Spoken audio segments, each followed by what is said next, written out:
welcome to the Cracking the Cryptic podcast. I'm Peter C Hayward. I'm Simon Anthony. And I'm Mark Goodliffe. And this is the world's #1 Sudoku podcast, featuring the boys from Cracking the Cryptic, the world's #1 Sudoku YouTube channel.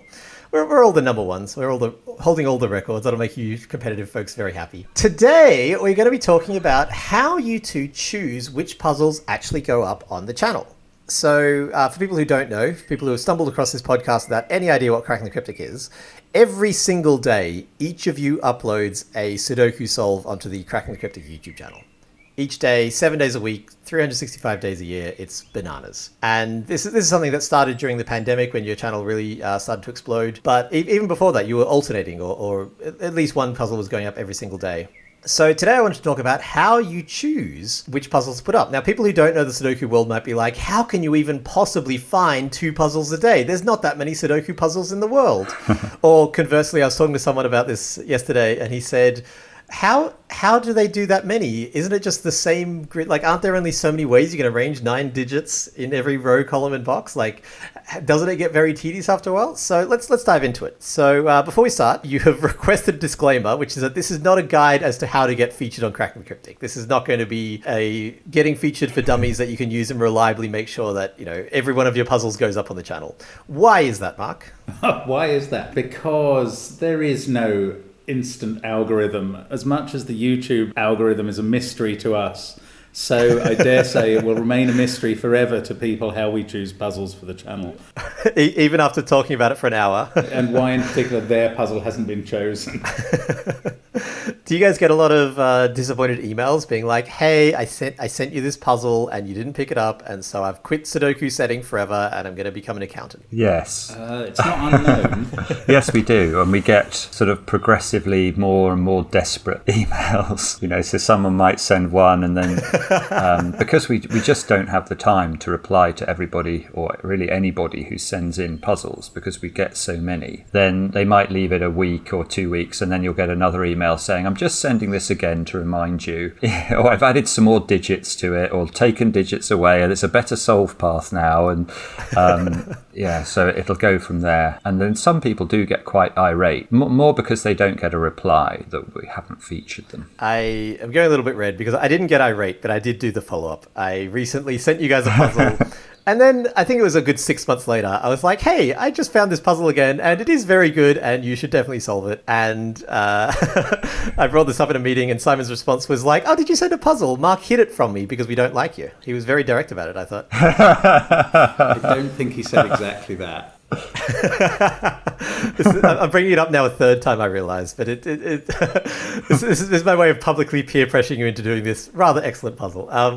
So how many puzzles do you get sent every day, if you had to estimate? Probably, over 10. I'd say 10 to 15. On average, like that. And that's the ones that Simon sees. So the ones that Mark sees and doesn't show to you. You have to be... Yeah, so there's hundreds.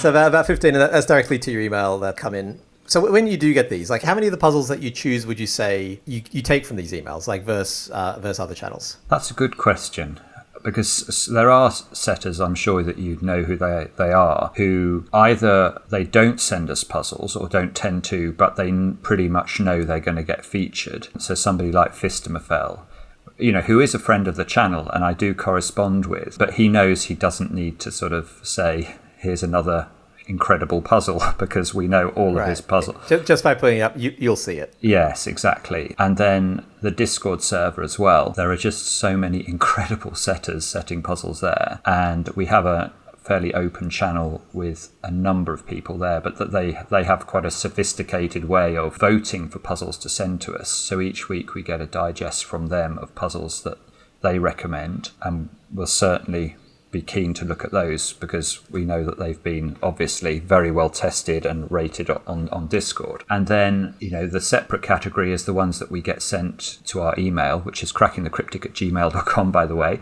If you have a Sudoku you'd like to get sent. If you want to get ignored, that's the best way to do it. That is the best address to be ignored at. You know, I'd say that's at least 50% of the puzzles that we feature. But then there are other ways. I'm Facebook friends with a lot of the best setters in the world, and they might send me a puzzle on Facebook and say, this one's worth looking at. And then we also tend to squirrel around in the blogs. And, so people like Bastien Valgem quite often will publish puzzles on his blog that he might not send to us, but he knows we'll see it. And then, his puzzles are incredible. Oh, Richard Stolt obviously has a weekly puzzle that goes up on his blog, the Sudoku Professor. Yeah, Richard will tend to write to us and alert us when he thinks that, all his puzzles are sensational, but if he thinks one's particularly good, he'll let us know. So it's a fantastic virtuous circle, really, because so many of these great setters want to be featured, and we want to showcase, obviously, every day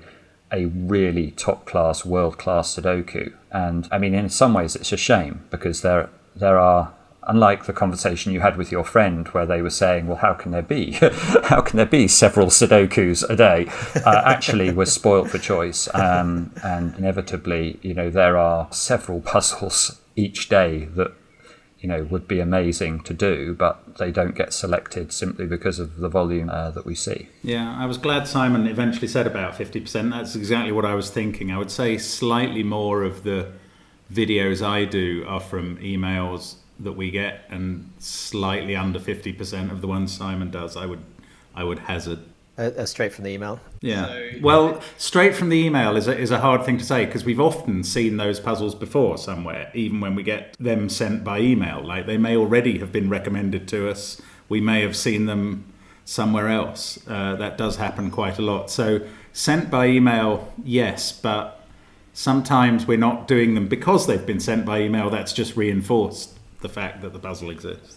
When I first started setting, so I started watching the channel and was like, oh, you can do Sudokus other than just, you can do Sudoku variants. That's amazing. So I started setting, and because I was very new to the whole world, I didn't know where else you'd put a Sudoku. So I made it, I sent it to my sister, she solved it. And then I was like, well, I guess I sent it to you. And then my first ever Sudoku I set, I just emailed to you and you did on the channel. I was like, oh, this is the way it works. Yeah, you set a Sudoku, you send it to these guys, it goes on the channel, and people solve it. This is easy. And so anyone listening who wants to set Sudokus and can't be as lucky as I was and getting their first one put on the channel, where should they be putting them? Where's the best places to upload Sudokus other than into an email to you? Definitely this Cracking the Cryptic Discord server, where there is a whole community of people who will give advice, who will test solve, who will, if you need a bit of development idea, there are people there to help with it. It's an incredibly supportive community. The only other place is Logic Masters Germany, which I think it's a different sort of resource, because I think that what happens on Discord is a bit more collaborative in the sense that, you can bounce ideas off people, whereas what happens on Logic Masters Germany is something tends to get released in a final form, and then, it's rated by a few solvers. I think the Discord as well is more Sudoku focused, whereas Logic Masters Germany obviously is a big puzzle channel as well. So if you have a logic puzzle, it could go on there. Although, having said that, I'm just thinking on the Discord server,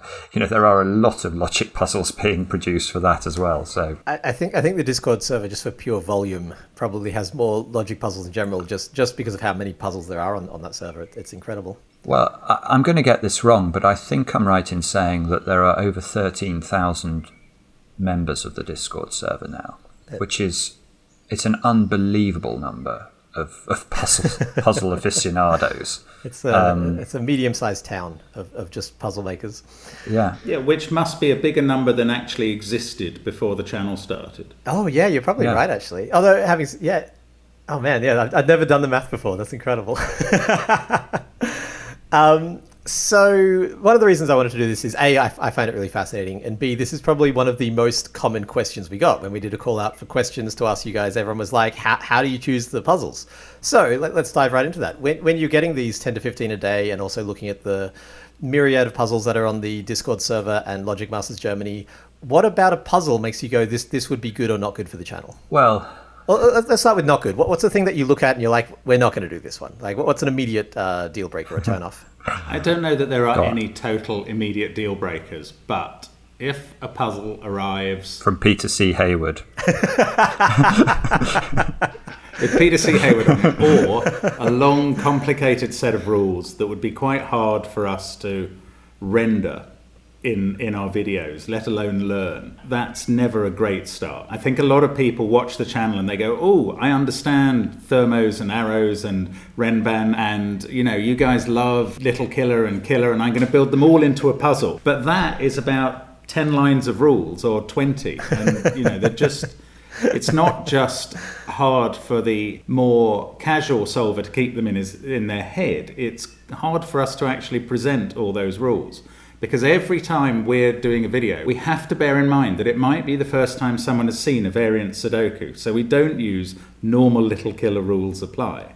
We explain what a little killer clue is every time. We don't use normal renban rules apply, because a lot of people watching won't have heard the word renban ever.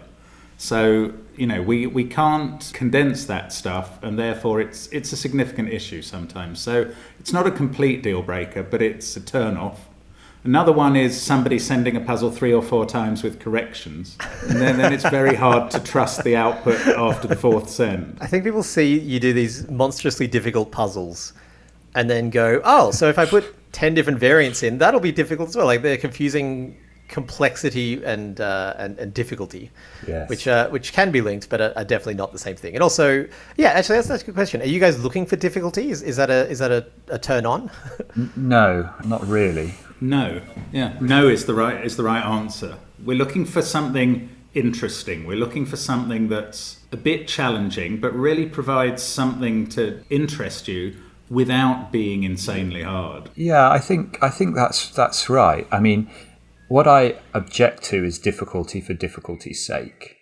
So every Sudoku that you solve on Cracking the Cryptic should be interesting and beautiful, elegant, satisfying. If it's also difficult as a result of being those first things, that's fine. But what it shouldn't be is just rock hard. Otherwise we'll just do Sudokus with 17 digits where it's just a massive long series of bifurcations. It's not interesting. It's not clever.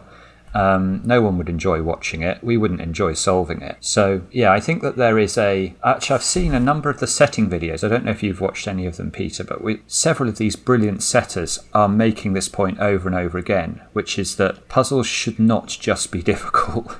Sure, there are some things that are difficult, while at the same time being beautiful. I mean, the puzzle I solved last night by Totally Normal Cat, it's mad difficult, that puzzle. That was mad difficult. It took me well over an hour to solve it. This is the one called The Monster from the Jaws of Hell, for anybody listening.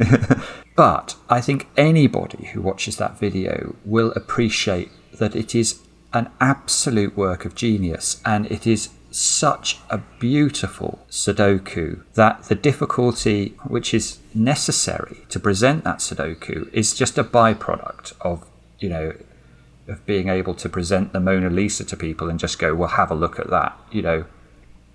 It's the right sort of difficult. And I think that's incredibly important. So if you are thinking of sending us something that is difficult, think about, is it necessary to be this difficult? As a setter, that's definitely a trap I've fallen into. I've made stuff difficult for the sake of difficult in the past, and then I'll generally set a puzzle, then put it up a few months later, because I'll go back and solve it myself sort of fresh, because I've forgotten the solve path by then. And if I'm completely stuck, I'll get angry at my former self and be like, what was the point of this, Peter? Why did you make this so hard? Yeah, that's exactly right. Difficulty is not of itself beauty. There is no doubt about that. Sometimes it's a little hard to see that, and especially when setters begin and they assume that the elegance of simplicity, the refusal to provide one more clue than is necessary to solve the puzzle uniquely, has to be the way to go. But it doesn't actually improve your chances of being on the channel. In the situation in which you were there, solving your old puzzle, getting to the latter stages and going, I wish there was another clue here, we would urge setters, put another clue in, because the most depressing thing, in fact, is to spend a long time solving a puzzle you thought was going to be good, and then after the break-in, some point later than that, you realise that it almost certainly can't be done without some sort of bifurcation that we don't want to present on the channel, and then everybody's time's been wasted if that happens. It doesn't happen all that much, but it's a very depressing moment if that occurs. So conversely, if you're trying to avoid stuff that has long rule sets or complex rule sets, are you more attracted to stuff with a simple rule set? Yes, I think so. Normally. I mean, it doesn't have to have a simple rule set, but a puzzle that is really good with a simple rule set is slightly better than a puzzle that is really good with a complicated rule set. So what other things are you looking for when you're deciding to solve a puzzle? Is like aesthetics or theme or backstory, or what makes you look at a puzzle and be like, we definitely want to do this one on the channel? I think those things you just mentioned are obviously interesting. I mean, we got sent one, I can't remember how we were sent it, but it had a Frogger theme, the old computer game Frogger, and it had just a picture that would have been an amazing thumbnail, and instantly that's very interesting. There was also one Mark did recently which had the Sudoku duck. I can't remember what it was called, but it was by a Spartacus, I think. The Sudoku King. The Sudoku King. And that, it just looks so funny that, we do have an eye for, what would make a good thumbnail. So things like that are quite interesting. Backstories are great as well. If you get a puzzle from someone's identical twin who, when the first twin has already sent you a puzzle, you almost can't have failed to do that one. Or Terry Tao's brother. Yes, that sort of thing, exactly. A backstory like that is pretty much a lock to do at least one video puzzle from that person. Or an 8-year-old sending you a puzzle is hard to resist. Yeah, the other thing is if we get emails and they sort of say, XYZ great solvers have made the following comments in quotes about the puzzle, that always gets your attention. If people like Codec or Totally Normal Cat or Clover have said positive things about something, you automatically think that might be a good one, but you don't know. Well, and better still, if they send you the email recommending, that's always quite attention grabbing as well. Yeah, that's powerful. Yeah. So from your perspective, you are thinking of this in terms... I actually want next episode, I want to talk all about the YouTube algorithm because I'm fascinated by it and I think it'd be really interesting to discuss in the context of the channel. Oh, good. You can tell us how it works. That's great. So are you guys looking at this from the algorithmic point of view of like you said, if it comes with a pre-built thumbnail or if it comes with a title that will get attention, it's almost like if people can make the video appealing for you, then it's more likely to go in. Yeah, I think that's true. It just is true. I mean, obviously what we're trying to do is to grow the channel, and already we've broken every rule that we've ever been given about, I mean, we've spoken about this in the past, Peter. We're given so much advice when we started out about how we had to try and make sure people got to the end of our videos, and, it just wouldn't work to record long solves and have people duck out halfway through. And we just thought, well, yeah, but we can't deal with that, so we'll just do what we can do and see what the algorithm makes of it. And so far, so good. But, obviously some of the big videos that we've had, things like the Miracle Sudoku, I'm sure that the only reason that went viral is because it's such an extraordinary thing to look at initially. You look at it and go, well, that can't be a Sudoku. Oh, apparently it might be. And then you sort of get drawn into the story. So, yeah, it's certainly true that if a puzzle... I mean, don't get me wrong. If a puzzle looked beautiful but it was a rubbish puzzle, it isn't appearing on the channel. But if it looks beautiful, that does give it a better chance if it is a good puzzle as well. Yeah, I publish board games. This podcast is sponsored by Jelly Bean Games, and we get a lot of submissions. And what people don't realize is that we eventually need to make a product. So the more like a product your game submission looks like, the more likely it is to get through the system. Like, we're not going to publish, you can have the world's best game that's unsellable. We're not going to publish that. If you can make it very clear to me, the publisher, how your game is sellable. We actually don't take submissions anymore. Please don't send me your games. But back when we did, if you can show me how your prototype is going to be a game on the shelf, it's going to go through the process so much smoother from our end. So let's talk about the Miracle Sudoku, because that one Mark solved and then sent to you. Am I correct? Mm-hmm. And I'd actually seen that one on Logic Masters Germany. Mitchell Lee had uploaded it a few days before. And was that how you found that one, Mark? Or was that one emailed in? No, I think we either had it recommended or emailed it. I think we got it emailed directly from Mitchell, to be honest. That might be right. I have the vaguest recollection that Christoph Seeliger might have emailed it to us. Possibly true, yeah. I can't remember. Because I'd seen that on Logic Masters Germany, solved it, been like, that's nifty, cool, and then just kind of moved on with my life. And then when everyone sent that to me the next day, being like, you've got to watch this video of this man solving Sudoku, I was sort of spoiled because I'd already seen the whole path. Oh, interesting. I mean, I think when I saw that and when I sat down and went through it, I think in the back of my head I'd already been thinking, one of these days I've got to send Simon a puzzle that just looks ridiculous and tell him, open it live on the channel And that'll be more interesting than him putting it in the software and having thought about it for a minute or two at some point during that accidentally. So it fitted really well with that plan. But I mean, the job he made of it was beyond anything I expected. It was brilliant. It's a great video. So Mark, had you solved that one? Like, had you solved that one off camera, or had you recorded a video and been like, oh, maybe Simon will do it? I had got to the end of that one, yeah. So I hadn't done it in 20 minutes. So what does that process look like when you recommend puzzles to each other? Do you ever start recording a solve and then stop halfway and be like, Simon will enjoy this? It's a reasonably rare thing, actually. It doesn't happen more than once a week, I think, that we'd recommend a puzzle to the other person. It's not commonplace, but, I will have done a puzzle either because somebody has suggested that we do it and, I will have said, well, that does look interesting. And then if I'm not sure, that's often when it will be like that. I'm not sure if this puzzle is right for the channel, but then I have a go. And if it's something that is, not just good, but probably up Simon's street as well, then I'll recommend it. So that's how I would go about that, I think. And so how many puzzles are you solving a week, not for the channel, like just for fun or for research or for preliminary for the other person?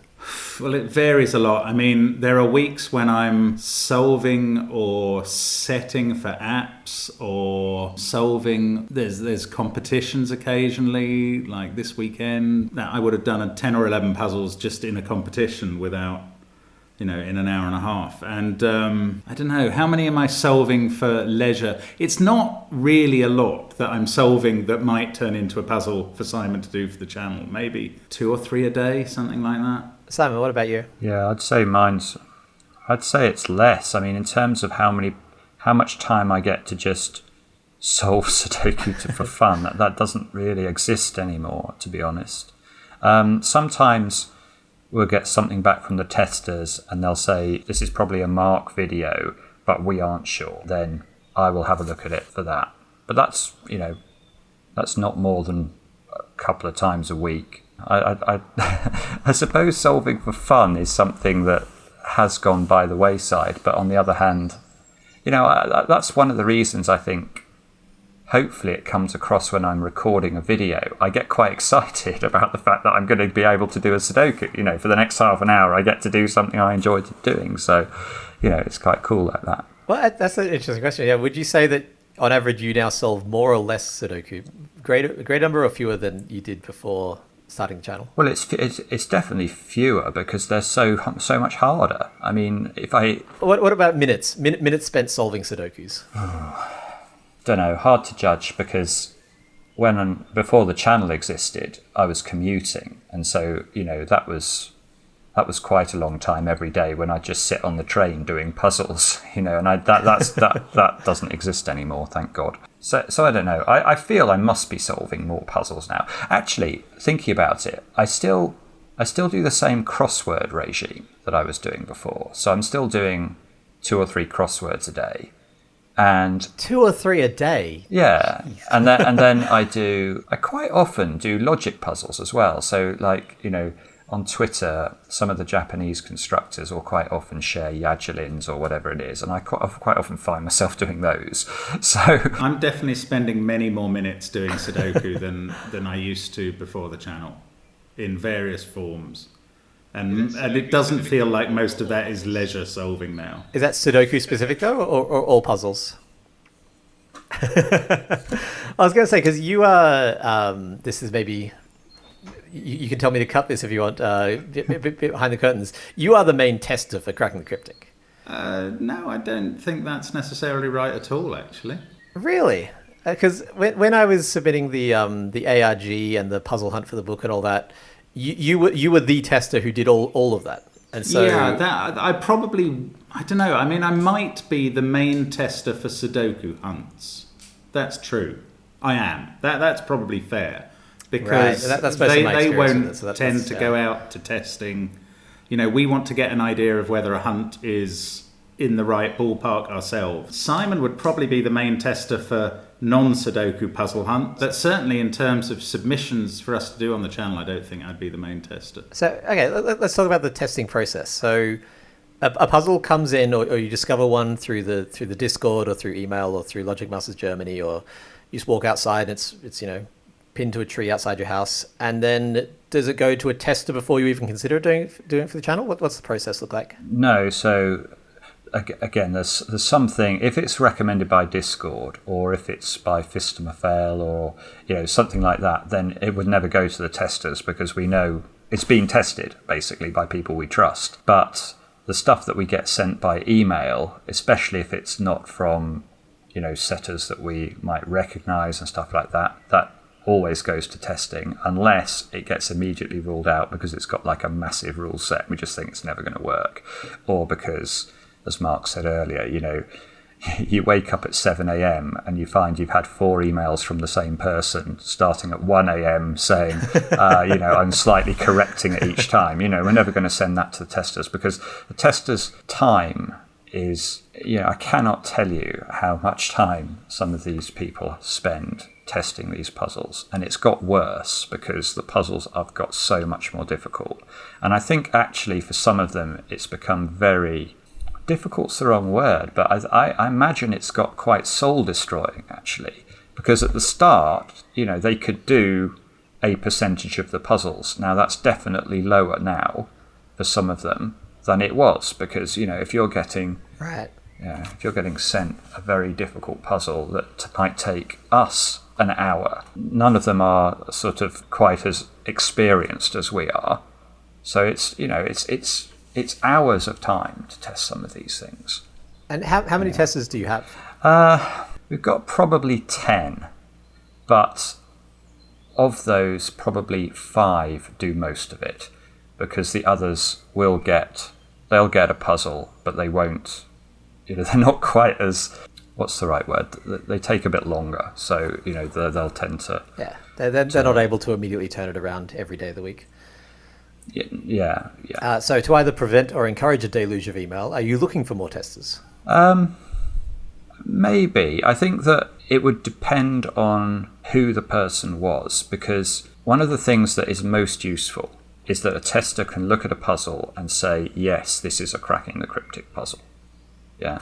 So I don't just want people who can solve a load of Sudokus and say, yeah, I got through that Sudoku, it was a bit interesting. Yes, that's suitable for the channel. That's useless. That is what we need is people who can spot amongst a whole plethora of pretty amazing puzzles, the puzzles that are really going to capture the viewer if we can solve them. So that is the skill. That is, that's the money, basically. Is how can you spot the puzzles that are going to make good videos? And the testers that you have, are they people who you knew in the before times, or are they just fans who emailed? No, I mean in the first when the channel was a lot younger, Sam did a lot of testing for us. Sam Cappleman-Lynes. He was fantastic because he was so fast, and so yeah, and also very good at sort of saying this will be a good puzzle for a video. Prasanna was really good as well, but no, now it's now they're dotted around the world all over the place. So so let's use my puzzle as an example. It sounds so egotistical, but I'm just gonna lean into it. I sent you the best puzzle ever made. There'll be a link in the show notes, so even if you guys don't solve it, other people can. And it didn't get through the first filter of. It sounds so neat. I'm trying to use this as an example of how a puzzle goes through the process, but there's no way of doing this without sounding pathetic, so I'm okay with it. Why didn't you solve my puzzle, guys? Why? It's so good. I've never solved your puzzle, so it's not like I've tried it and failed to do it. No, I can't. I don't actually know what the answer is to that one. How many puzzles would you say go to the testers and they write back being like, don't bother? Most. Okay, so the majority of puzzles that they test. Most that get sent to them, yeah. They will only look at the cream of what they have, I think. Okay, so most puzzles don't make it through the testers, and puzzles that you solve and don't succeed on, puzzles that you can't get through for whatever reason, whether it's your fault or it's the puzzle's fault, how often do you bounce that to the other host? Not often, but it does happen. Because sometimes, and this is probably a fault of mine rather than Mark's, sometimes I can do the break-in, but then I get done on the Sudoku part, and and I think, this is still a really nice puzzle, so, it deserves to be shown. So, Mark will get... There's a quote from the second episode that someone pulled and put in the comments. It was Mark saying, the scanning fails us all, which I found very relatable. Well, yeah, but people know it fails me more than most. It's interesting. I think we're both arrogant enough to know that if we get stuck on a puzzle, it's probably not unreasonable to blame the puzzle. So only a few would kind of be something we get stuck on. I mean, I'm kind of obsessive. So if I get stuck on a puzzle and stop the video, I will still want to know how I should have solved it. And I will... Do you go back and solve it off camera, or do you just email the setter? I'll study it for a bit afterwards, always, because I just can't help myself, even though I know I'm often wasting my time. And if I then do find a breakthrough quickly, and I think it's something I should have been able to see, then it might go to Simon. But most of the time, I either find a way to do it, or I even see the intended logic, and it just wasn't satisfying. A puzzle has to be, this is what we were trying to say earlier, a puzzle has to be neat and beautiful to be a really good video. And if, our not being able to solve it is a reasonable indicator that it's not. Weirdly, that's what I think. There have definitely been puzzles on the channel that have made it through that I think Simon has said, like, this stumped all of the testers and Mark. Like, how does a puzzle kind of do that and still get solved on the channel? Well, I mean, yesterday's puzzle is a good example. I mean, Totally Normal Cat is some sort of genius. None of the testers could do the puzzle. So, am I surprised by that, having solved it myself? Absolutely not. It's completely absurd. I don't actually know whether Mark got through it. I know Mark looked at it. He wouldn't tell me yesterday. But and I'm not telling you today.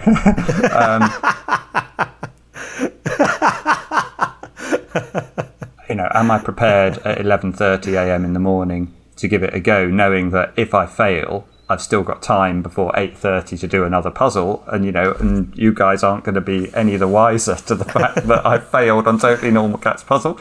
Yeah, I am.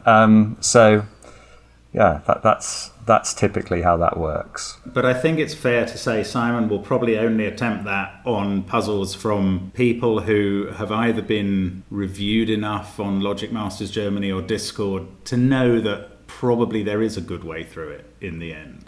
I don't think we'd do that for a random puzzle. Oh, no, I never would. I mean, if you had failed on.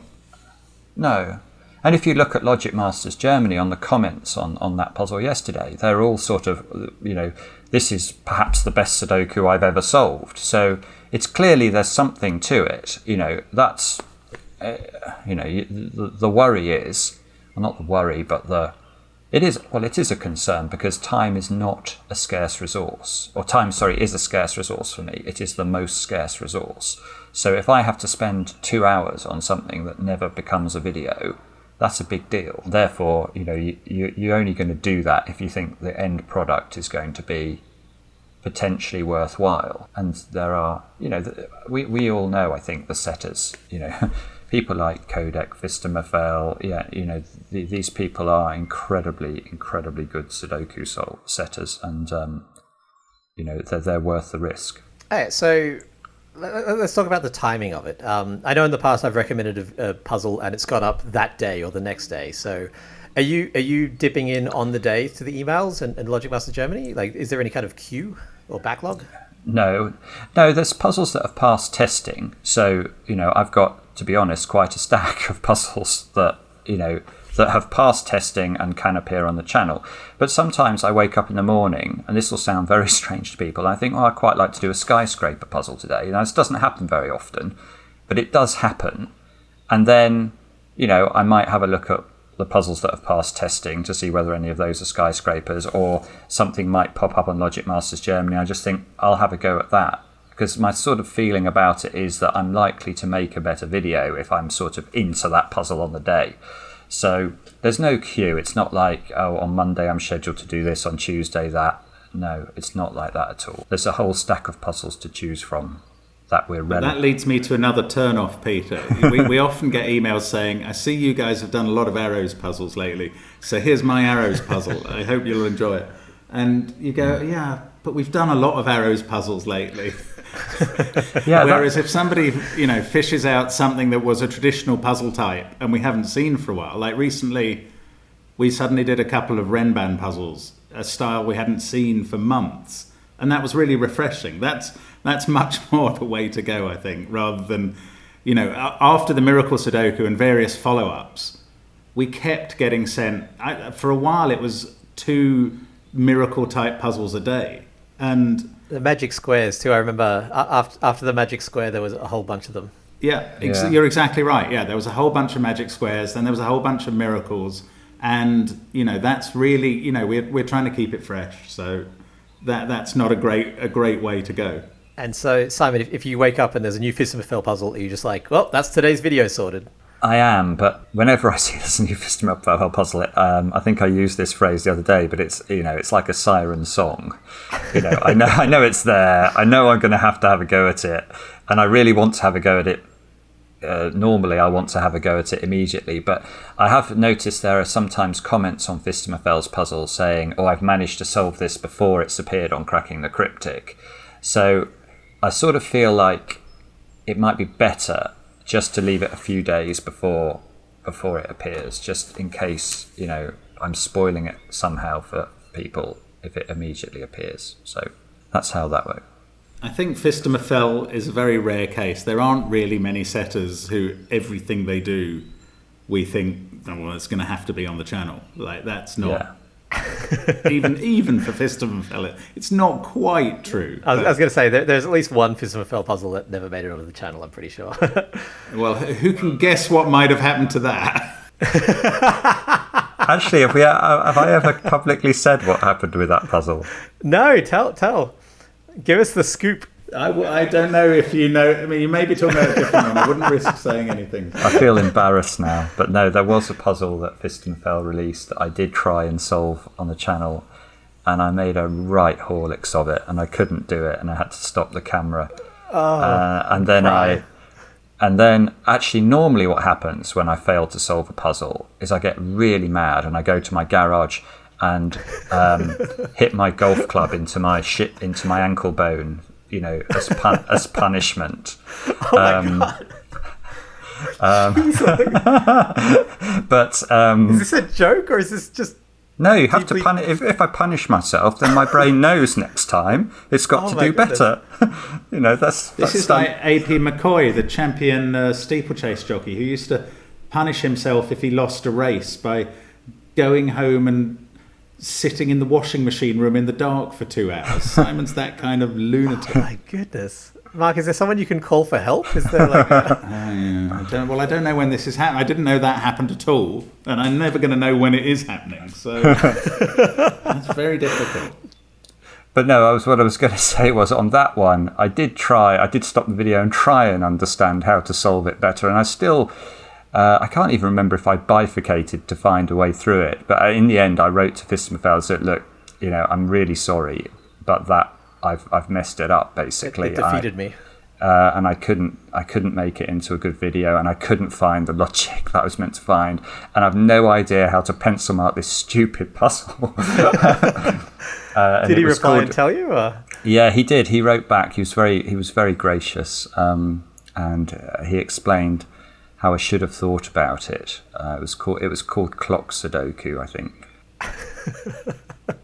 I don't actually know if Mark ever had a go at it, but I don't think I had a go at it on camera. That puzzle, I messed up. So it's funny, you know, as someone who's watched this channel for probably hundreds of hours at this point. You tend to, one of the reasons people like it is you develop this parasocial relationship with the person on the thing. You identify with them and you're like, oh, he did this. And then you say stuff like this. And I'm like, this is so bewildering to me. This makes no sense to me whatsoever.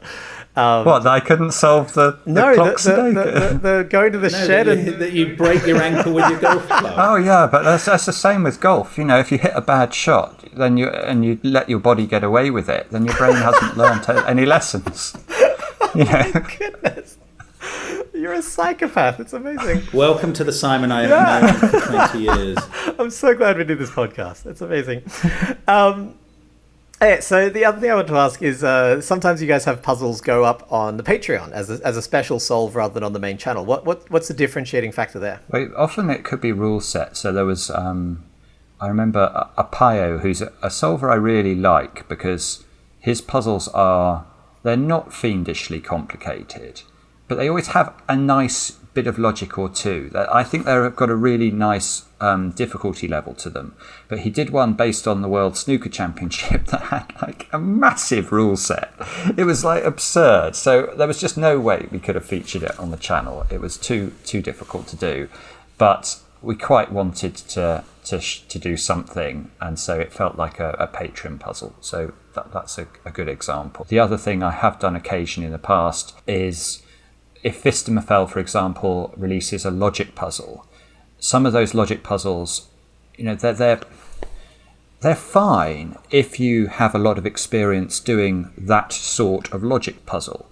But if we've got to explain all of the rules of Philomeno and all of the rules of Castle Wall at the start of a video, we are so nervous that the average viewer is just going to be turned right off. But, of course, the puzzle, a Fistemafel logic puzzle is likely to contain all of the beautiful logic that we want to show somehow on the channel. So I've done a few solves like that on Patreon where I know that the audience is going to be into that. All of our patrons, it's massively appreciated what they do because it does allow us to keep doing the channel. I don't want to go back and be an investment banker. I really don't. I think your shins might want you to.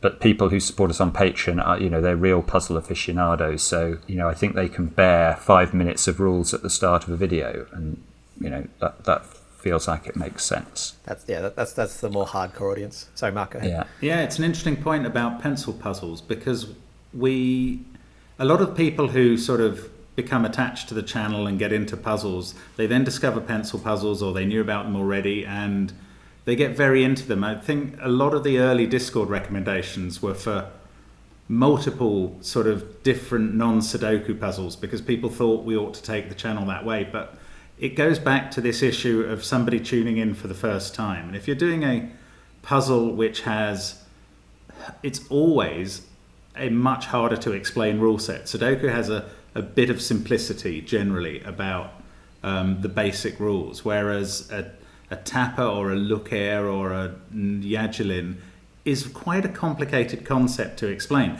Now, once you've got it, once you're playing with those rules, once you've got a bit of experience, they are very interesting, and we totally understand that. But it's quite hard to bring that sort of puzzle into our main channel because people know us as a Sudoku channel, and they're going to get a bit confused if we start showing other puzzle types that don't have as intuitive a rule set. So we have fought a bit shy of those, and I know people get a bit frustrated because they go, don't you see the beauty in these puzzles? And we do a bit, but they're a bit more complicated for people to get their head around, and that's not really fair to the audience. It's the same thing as with an individual Sudoku variant. Like the elegance is necessary for doing on the channel. A, because elegance is beautiful, but also B, because the more elegant it is, the easier it is to explain, and the more intuitive it is to explain. Yeah, I mean, it's always a linear programming balance between beauty and simplicity, and it's very hard for any constructor to walk that tightrope, but some of them do it very successfully. On the same subject as sorting, what determines a Mark puzzle versus Simon puzzle? Do you guys just both grab from the same bag? No, we don't. I don't think. I think. This is true for all of the recommendations we get, unless it's sort of, bilateral personal recommendations. I think people identify us each as having a style, and like there's a type of puzzle that's a Simon puzzle, there's a type of puzzle that's a Mark puzzle. So anything that requires Sudoku should not be done by me. I think, I don't know how it's happened over time, but it's more an intuitive thing for us now. We sort of, and there are definitely some setters who I'm looking at first, and some setters who Simon's looking at first, and he is more looking at these sort of intricate novelties, and I'm looking at the ones that are a bit more like the old style championship puzzles, and that is just the way we are likely to stay. You mentioned earlier, Mark, that you are the primary puzzle hunt tester for the channel, or Sudoku hunt, sorry. So when you guys are releasing the Patreon videos explaining how to solve the puzzle hunts or the Sudoku hunts, that's mostly under your jurisdiction, am I right? If they're Sudoku hunts, it'll be mostly me, I suppose, these days. It was much more 50-50, I think, early on. But that will tend to be under my jurisdiction. But Simon will tend to have solved them as well. And sometimes on the Patreon, especially, you'll release non-live solves. So solves where you're just talking through the solution. Is that something that one of you enjoys doing more than the other? I don't even remember us doing that. Have we done that recently? It's a one. I mean, we've done the odd non-live one for the solving of the Patreon reward puzzles, because obviously we have solved them before we've released them, and we will very rarely have recorded our test solve of them in the first place. So they end up being non-live solves. Frankly, I don't think either of us enjoys doing a non-live solve video, and it's a long time since. Very occasionally we've done something on Patreon where Simon was frustrated with the path he took on a puzzle that he was doing on the channel and ended up posting, or that he ended up not posting. And I think maybe long ago he would then, as a kind of service to the constructor, show how the puzzle was meant to be solved. And we might have then ended up putting that on Patreon because it's a bit of a waste of a regular channel video and it might not get as many hits because the puzzle's been up before. So things end up on Patreon because they have to go somewhere, and they might spoil the algorithm, I suppose.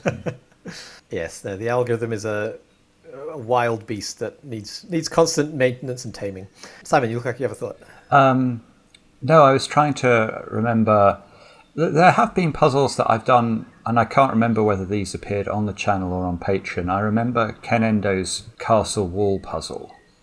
I didn't live solve that on the channel, but it was such a beautiful puzzle that I wanted to show the logic behind how that puzzle worked, and I can't remember if that was on the channel or on Patreon. I'm not sure. I remember we revisited Tatooine Sunset by Philip Neumann about 3 times after the original solve on the channel, and probably 1 or 2 of those were on Patreon because you just couldn't keep putting the same puzzle on the channel. So anything else that you particularly want to warn people against or towards, or encourage or discourage when it comes to submitting puzzles to the channel? Well, we have published guidelines on the community tab of the YouTube channel about good things to do when you're sending us submissions. So I would encourage people to look at that. Is there anything that you really, really wish you were getting and you just not at all? No, I don't think so. We're very much in the golden age of Sudokus at the moment. With, as you said, 10 to 15 a day, and it's incredible. I mean, the example Mark mentioned earlier about Renban. I mean, Renban's been around in the World Championship for a decade, probably, maybe more. And I thought I understood Renban. And I did a puzzle the other day by Codec, and it was like, good grief, you could do this with Renban? And that could not have existed, I don't think, without Cracking the Cryptic sort of slowly pushing the boat along, and these geniuses being encouraged to take forms that we thought were understood and then sort of turning them up to 11. And it's just fabulous. It really is. It's daunting, but it's fabulous. I don't think there's anything we're looking for being submitted that isn't happening. I don't have anything in my mind that... So I don't have this thing that Simon has of waking up and wanting to do a skyscraper puzzle. That's certainly not for skyscraper, but not really for anything. That doesn't happen. How do you choose, Mark? In a morning when you wake up, how do you choose which puzzle you're going to do on a given day? You kind of have a look through the ones that we've got queued up and just sort of seeing what looks, I don't know, it is an intuitive thing. You just look at the ones that look like they'd be interesting. Again, It depends when I'm starting. If it's early, a bit like Simon, I'm more prepared to tackle something I expect to be difficult. Not that I think any of the ones we do are particularly easy, except maybe the odd classic. But although even the classics now have gone crazy. some of them really have. That's absolutely true. Yeah, I mean, they've gone crazy. Tatooine Sunset. Valtari by Shai. Valtari. Yeah. Yeah, I mean, these the mould has been broken. What's the most puzzles you've failed in a day before finally getting one that works? Like, have you been up to the very wire and oh my god, I need to pick the easiest one, otherwise we will not have one today? Like, if sometimes I will be out in a day and I haven't planned my day well, and suddenly, I mean, I'm uploading a lot later than Simon, but I've even started recording after his video's out, and then if you screw it up, it's a real panic and a mess and a worry at that point, because there's a certain amount of editing, uploading, and releasing time still to come, and I don't know. I mean, that can be very difficult. What's the most number failed in a day? This will take me at most 3 minutes, so I know that it'll be a 40-second video. No. There must have been the odd Dies Horribilis where I've managed to botch 3 puzzles in a row, but that's extremely rare. Yeah, I've botched 2 in a row, to my shame. My ankles felt it that day. This is so bewildering to me. Any final thoughts on the Sudoku selection process? No, just encourage, just grateful and gratitude to these incredible setters who send the puzzles in.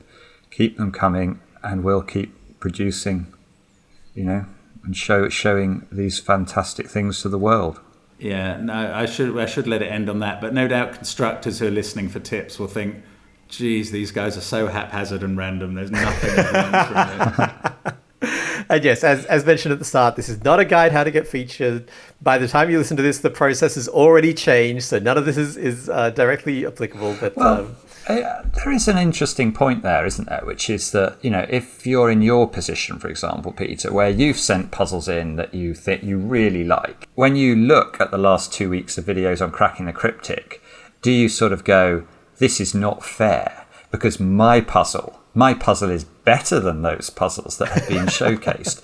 And I think, and let's remove you from this conversation because it's, but I was going to say, I don't think my puzzle is better than any puzzle that's been showcased. I don't have that high opinion of myself. But there are, I think that anybody who's looked at the last 2 weeks of puzzles on the channel would be like hard pressed to say it's definitely not been a bad puzzle. There have been a series of utterly incredible puzzles. So it is hard to get on the channel. It is hard. Oh, absolutely. Yeah. Of course, this is coming out harder. 2 weeks after we record it, so who knows what's happened in the meantime? Yeah, that's true. The previous 2 weeks were great. The next 2 weeks could be awful. Could just be my puzzles, just garbage. So I want to say that I've been a creative professional for more than a decade now. I'm very used to rejection. But if I'm being completely honest, there is a certain amount of pettiness when I'm like, still not my puzzle. Like I wish I was a bigger man. I wish I could say, I acknowledge that I do acknowledge my puzzle is not as good as a lot of the ones that go on the channel. But there is that feeling of like, but I made a really good puzzle, and then I publicly harangued them on a podcast to put it up, and it still didn't go up. This is it adds a slightly bitter taste. No, I get that, because it's like the rejection of your child, isn't it? It's like a little bit, yeah. Yeah. But that has to exist. If you've got the confidence. Oh, absolutely, yeah. It's not a rational, reasonable thought by any means. I'm not defending it. Whoever has the confidence to send us a puzzle must believe that it is better than a puzzle they've seen us do on the channel at some point. And therefore, they're going to see another puzzle of the standard of that first one, and they're going to go, but my puzzle's better than that. That is just logical. That must occur. So obviously, there will be a lot of disappointed constructors out there, and I'm afraid that's life. Absolutely, yeah. And as one of those disappointed constructors, it's It's okay. I still like you. I still like the channel. I still watch. I just don't enjoy it as much. Well, at least Just you have just been bitterly. featured. Think about those people absolutely, who've yeah. sent us a dozen puzzles and have never been on the channel. Yeah, I've been solving a friend of mine's puzzles for a while now, and he's like, "You've been on the channel 4 times or 5 times or whatever it is." And I admittedly cheat a little bit in that, like, you'll often put me on there at the starter end of the ARG, or when we're doing the Kickstarter or something like that. So I use every advantage I have to get on there. Well, as we've noticed during the But no, it is interesting because you couldn't do every puzzle that was even of channel quality. It's impossible. Like of the 10 to 15 you get a day, there's probably 5 on there that would make excellent videos, like just flat out excellent videos. Or not even of the ones that get emailed, but the ones that go up on Discord or Logic Masters Germany. And so it's actually impossible to do every good Sudoku. It does mean that if everyone suddenly quits, you're set for life. But that's why I know not to take it personally. And B, that's why you can't. It's dumb to take it personally. Wow. You're right. There's nothing we can do about it. I know Simon fights against this feeling that every good puzzle should be done on the channel, but we've had to give up on that a bit. Can't do it. Yeah, you gotta reject 90% of everything, even 90% of what's good. So that does bring us to the end of the episode. Thank you so much for listening to the podcast. You can support the show by going to patreon.com/crackingthecryptic or by visiting jellybean.games and using the promo code Bobbins to get 20% off any of our gorgeous, colourful, delightful games for the whole family. I particularly recommend Dracula's Feast, New Blood, which is a logical deduction game for 4 to 8 players. If you enjoyed the podcast and want to see more, leave a comment or email podcast@crackingthecryptic.com with any question you'd like me to ask on the show. We'll be back soon with more about the wonderful world of Sudoku. Bye for now. Bye-bye. Bye.